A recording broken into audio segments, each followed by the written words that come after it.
Viewers, TCS is out with its quarter 3 results, and I'm being joined by my colleague Jasmeet to take us through the numbers here. And as I can see that, Jasmeet, what are the numbers looking like?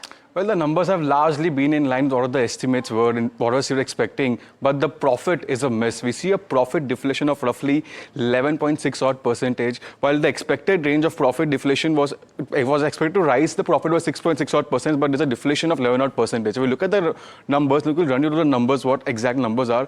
Revenue is up by 1.95% at 67,087 crore, while the previous quarter so numbers were 65,000 odd crore. In terms of the EBIT, we say EBIT is up by 1.95% as what it was estimated, while it's at 16,889 crore versus 16,565 crore. In terms of margin, the margin have come flat at 25.16. They have maintained their margins, but in terms of net profit, we see a decline of 11.60% at 10,720 crore versus the estimate was 12,868 crore.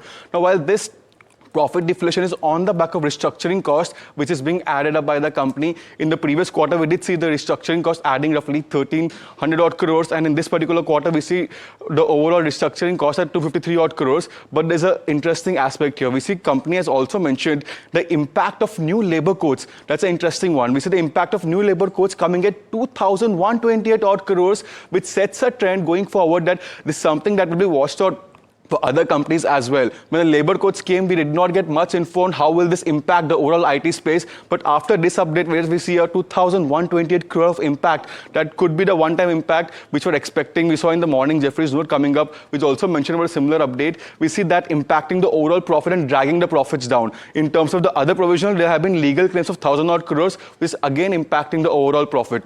If we look at quickly the segmental performance-wise, most of segments have done well given the top line has grown for the company. In terms of what has worked really well for the company, that's something like a banking, which has grown by 1%. Rest everyone also has done well. So all in all, we see a good set of numbers as of now, but a miss on the profits.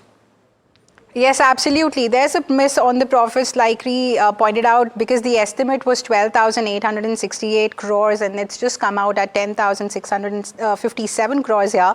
But Jasmeet, while looking at the numbers, what do you make of it? Why this miss? But although the analysts were expecting that this quarter, results will be a bit pressuring and muted, but still, holistically, if you can just give us a sense of these numbers here right now to our viewers.